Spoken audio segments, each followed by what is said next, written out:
Turma, nos últimos vídeos a gente tem conversado sobre a necessidade de se ter critérios bem definidos para você fazer sua reposição, né? Porque quem não tem critérios, a gente já conversou sobre isso, qualquer compra serve, qualquer reposição serve. Você chega no leilão, você fica perdido ou fica ansioso porque não sabe que lote que você vai levar, que preço que vai vir, quanto você pode pagar, enfim, a gente já conversou um pouco sobre isso. Só que a gente ainda não conversou quais são os critérios para se repor bem. E se existem bons critérios para se repor bem, né?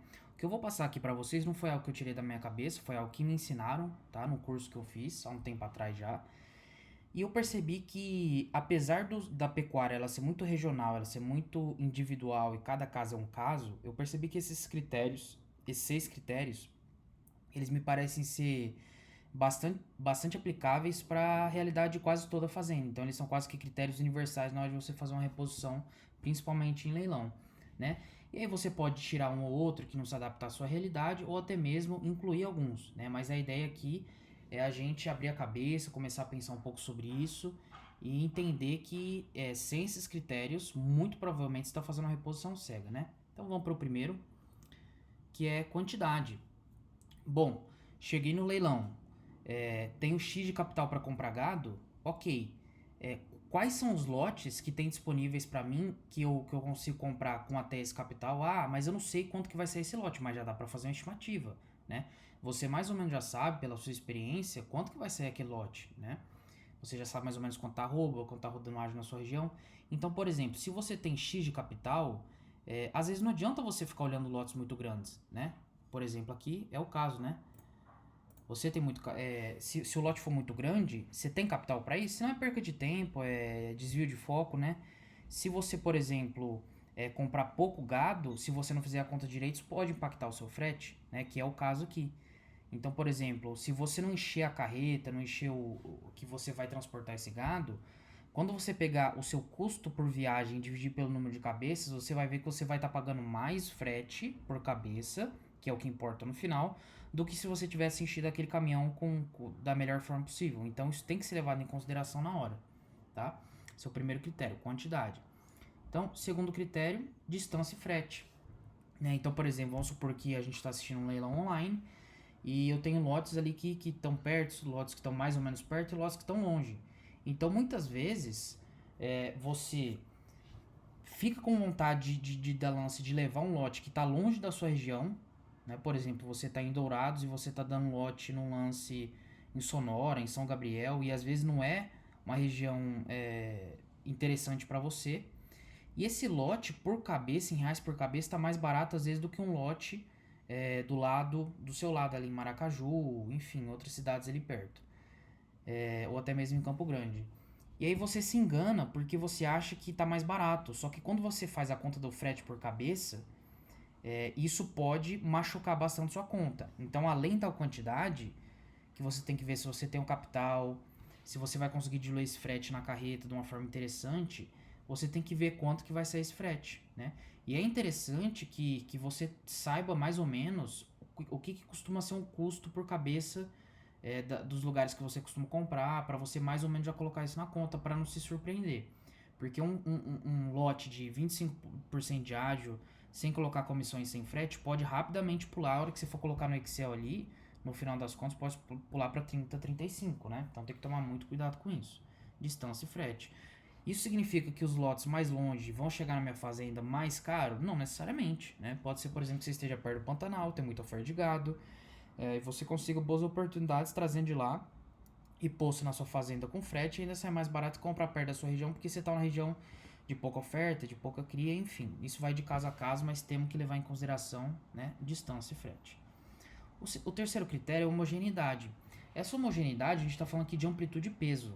O que seria isso? Se você leva um lote, todo mundo sabe aqui na verdade, que lotes com gado embaralhado, seja de raça, seja de peso, ele tende a ter um desconto, né?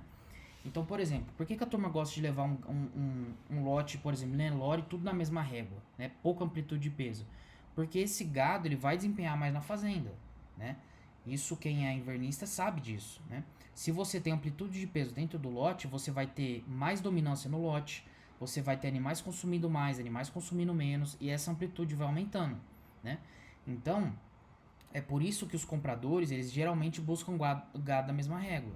E, por exemplo, outra coisa que não é interessante, você ficar levando, às vezes, gado F1 Angus com Nelore no mesmo lote. Pode ser que não seja a melhor opção para você. Muita gente não tem outra opção e não tem problema. Não tô falando que é o fim dos mundos, eu tô falando que se você puder escolher, pode ser interessante você separar, trabalhar com cruzamento industrial e separar o Nelore. Por quê?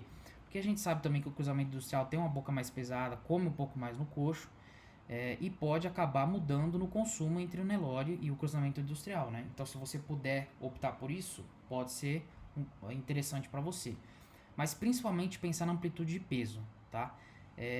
Tentar, porque se você vem com um animal muito cabeceira, meio e muito fundo, esses cabeceiras vão ficando mais cabeceira, o fundo vai ficando mais fundo, e às vezes você precisa que esse lote saia junto e o fundo não chegou no peso, entendeu? Então, muito cuidado com homogeneidade, né? Isso faz diferença dentro da fazenda. Próximo critério, padrão racial. Eu aprendi também, eu não dava muita importância para isso, mas que nem todo boi preto é F1 Angus, né? Nem todo marrom avermelhado é F1 Senepol e nem tudo que é branco Nelore. É Nelore, né? Então a gente costuma ver gado branco, já falou, opa, Nelore, mas a gente já viu muito cruzado branco, anelorado branco, né? Uns cruzamento branco. Então não é só porque é branco, é Nelore, né? E, por exemplo, preto, né? Tem muito anelorado preto que não é Nelore, tem muito cruzado preto, ou desculpa, anelorado preto que não é F1 Angus, tem muito cruzado preto que não é F1 Angus, então a gente tem que tomar muito cuidado com isso porque eu aprendi isso também contra pessoa que tem muito anelorado top que dá um pau em Nelore e canelinha seca, né? Tem muito Nelore cabeceira extra que dá um pau em F1 Angus, né? Preto, top, né? Então, cada caso é um caso, né?